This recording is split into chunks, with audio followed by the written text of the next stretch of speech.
Hello everyone! Welcome again sa ato ang luto serye. So karon magluto ta og minudo. Kulang man sa ricado basta buo ang gana, lavarn. Pero bitaw, una mag-prepare lang ta sa ato ang mga ingredients. Ato lang na siyang pangpanitan diha dahil slice.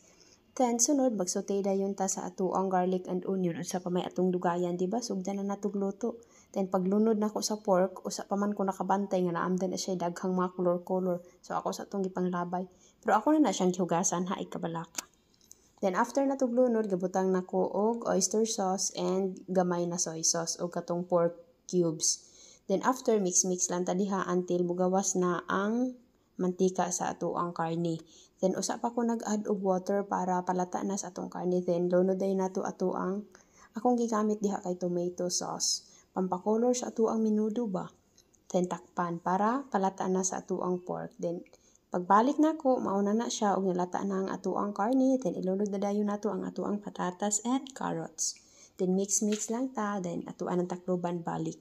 After pila ka minutes, napagkaluto na sa ato ang carrots and patatas. Daghan pa man og tubig, so ang sekreto, mag-ada yung ta og cornstarch ug dili ra ko taman. Thank you for watching ug ayaw kalimot sa kusina ikaw ang bida. Till next experiment na sad. Bye-bye!